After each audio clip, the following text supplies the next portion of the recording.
Welcome back to the channel, everybody. You were watching Probably at Disney, and as promised, I am back with more reveals from the South by Southwest Future of World Building at Disney panel, where Disney Parks Chairman Josh D'Amaro had a number of Imagineers and high-profile surprise guests deliver a stunning amount of Disney park updates.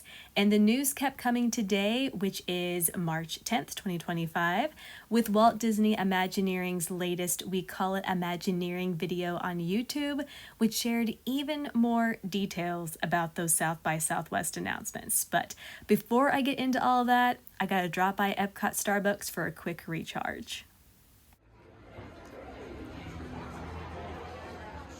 So, for this video, I need you all to hang with me because I'm tackling multiple topics from how Imagineering is going Hollywood, a possible sneak peek at the model for the Magic Kingdom's rather unpopular Cars-inspired rally race attraction, a potential new design for Tomorrowland, and a likely opening window for Disney's huge Avengers attraction at the Disneyland Resort, and where guests will go while on board.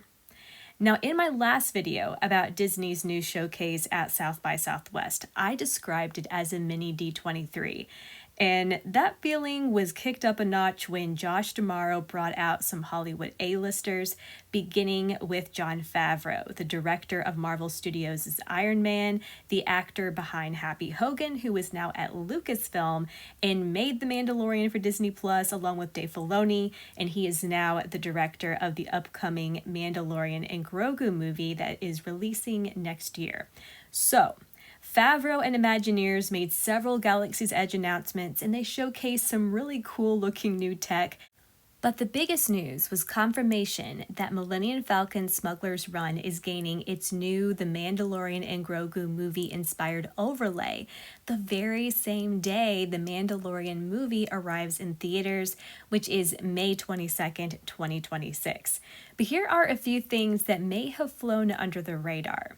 First of all, Favreau and Imagineering are giving us actual content from that upcoming movie. This is similar to what we've seen at Star Tours in the past, which would add scenes from the latest films, but here's the thing. Favreau and Imagineers aren't giving us one scene, they're giving us three. And we now know about them in advance. And if you watch the actual South by Southwest stream, you now know that the Millennium Falcon will visit planets from the original Star Wars trilogy in the years after Return of the Jedi. And they include Tatooine, Cloud City, and the best reveal of all, the wreckage of the second Death Star around Endor, meaning we're going to where Return of the Jedi ended. Imagineering mentioned that latter part in the live stream, but I haven't heard Disney talk about it in their press releases since, and I wonder if that's because it gave away some info about the film. Favreau also gave this really fascinating tease, and I quote, "This isn't going to retell what happens in the movie. It's more like participating in something that's happening off camera from what you see in the film." Now, having a connection between the ride and the movie may be used as part of the Mandalorian and Grogu's movie promotion. After all, Skeleton Crew for Disney Plus held its premiere at Disneyland's Galaxy's Edge, so I'm wondering if this will be kind of a regular thing with the parks promoting what's going to be in theaters and on Disney Plus. Another connection, the BDX droids that made their debut in Disneyland are finally coming to Disney World's Galaxy's Edge as well, and it was said that they're going to be in the Mandalorian and Grogu movie too. So blurring the lines between Star Wars in the parks and Star Wars on screen may give new life to Galaxy's Edge beyond just removing its timeline constraints. And amid these rumors about a possible new name for the land and a future Star Wars restaurant, I think we need to be looking to the movies for what those might be like.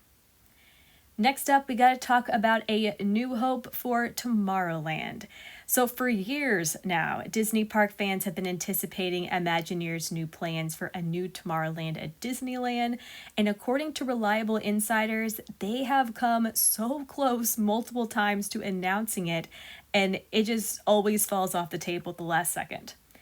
Now I think we were just clued in on a potential new test for a new Tomorrowland design at Disneyland. And yes, Disney World fans, I think it could have a ripple effect over to Magic Kingdom as well. So during the panel, Josh D'Amaro brought out Marvel Studios boss and Hollywood heavy hitter Kevin Feige, who explained how the Fantastic Four First Steps, which is a new Marvel movie coming out in July, and it's a retro future film set in an alternate 1960s that was inspired by Disneyland's original Tomorrowland and Walt's vision. And that is something I think a lot of park fans suspected, myself included, and I love that Marvel just went out and confirmed that for us.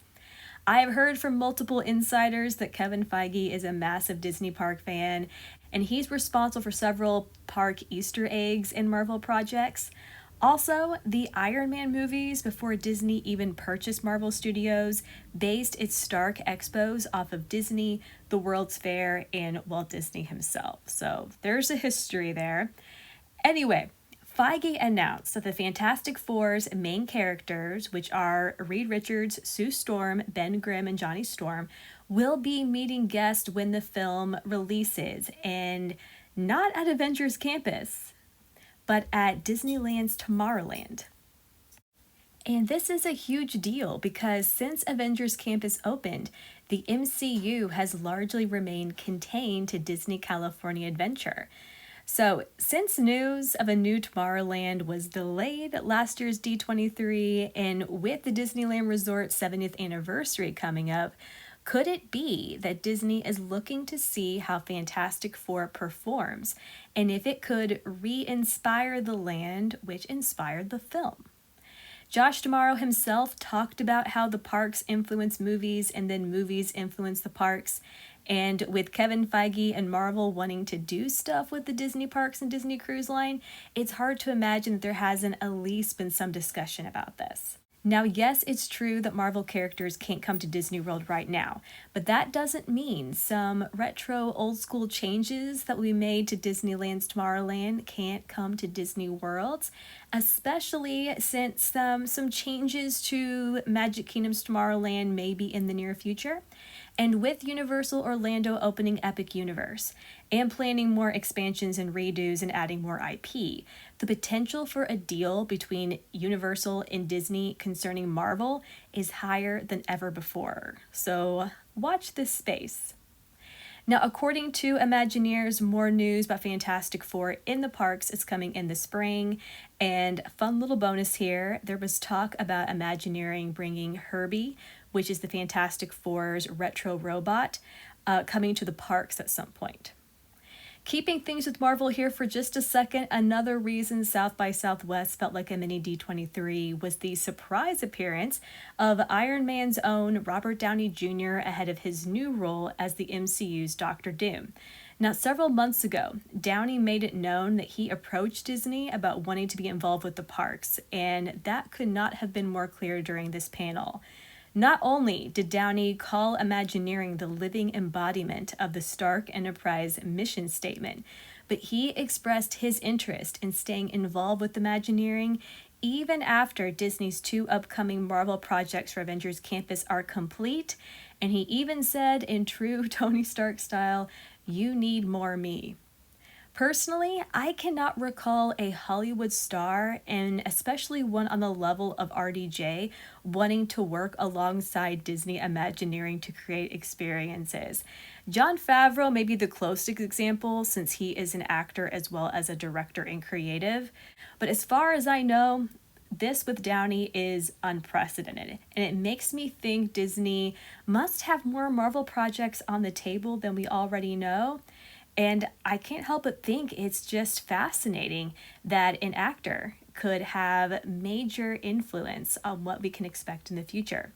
Now, Downey did allude in the presentation that 2028, it will be the 20th anniversary of the MCU. Not much more was said on that point, and that's why I'm thinking that could have been a hint for when Avengers Infinity Defense might open. Other details shared both at the panel and in Imagineering's new video about this attraction consist of 1, a new look at the ride vehicles and where you'll go on Infinity Defense, which appears to be Titan. Thanos' home planet.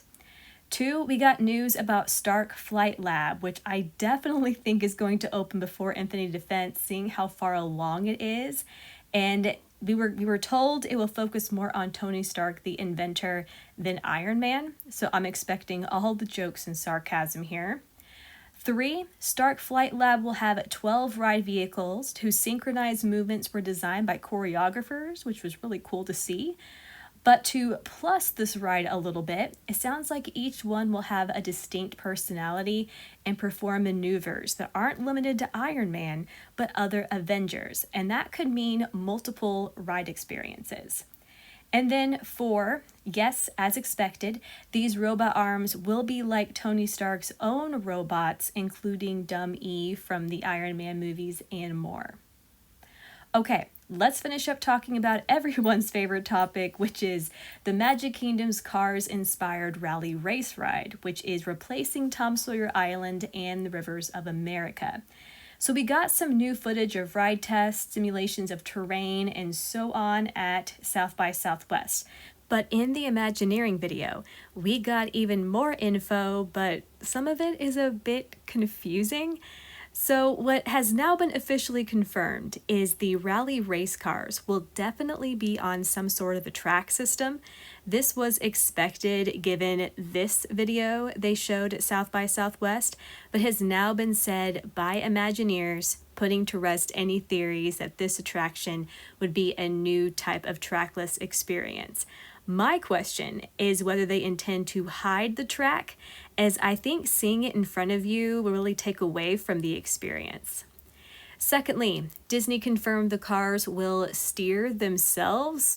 And then the video offered multiple angles of this paper model while Imagineers were talking about the Cars ride, and that led most, myself included, to believe this is a model of that attraction. But since then, I've seen others online who disagree, so the jury is kind of out at the moment. I tend to agree with those who say it is the Cars attraction, because why else would they spotlight this and from multiple angles while talking about that ride? But I do think it's tough to see what it actually is, since this attraction will be covered with rockwork, trees, foliage, waterfalls in some spots, and even snow. So perhaps what we're seeing is a model of the ride structure minus all of the extras. If so, it definitely looks like this ride will take place both indoors and outdoors, and I'm wondering how much will be housed inside the mountain versus this supposed ride building in this direction. But that's not where the confusion ends. In the YouTube video, we also got several shots of Imagineers at a digital board that shows a ride track, which looked like it was another view of the ride layout for the new Cars ride. It was only in the aftermath that an eagle-eyed fan noted online this is actually the layout for Radiator Springs Racers at Disney California Adventure, not the upcoming ride. So why did Disney include this? Was it filler, thinking nobody would notice, or are Imagineers pulling elements from Radiator Springs Racers for this Cars attraction? It's another unknown, and I hate to say it, but I don't think that's really helping change the conversation surrounding this upcoming edition. But for more info about this ride and what we know for sure, do check out my previous South by Southwest video. But for now, that is all I'm tackling for today. Yes, more news has been released in recent days. We are in a bit of a Disney park news blitz at the moment and expecting even more in the coming weeks. So if you were all about the Disney parks and if you love Disney park news and analysis and reveals, I would so appreciate if you would give this video a like and consider subscribing to the channel. It would truly make my day, and I have a whole backlog of rumors, theories, reports, and more that I can't wait to share with you. Also, please let me know which new reveal you're most looking forward to and your thoughts on the studios and Robert Downey Jr. having such a strong presence at Imagineering. Do you think this current relationship between film and television and the parks is a good thing, or do you have a different opinion? But for now, thank you so much for watching, and I hope you have a magical day. Welcome aboard the Disney Skyliner.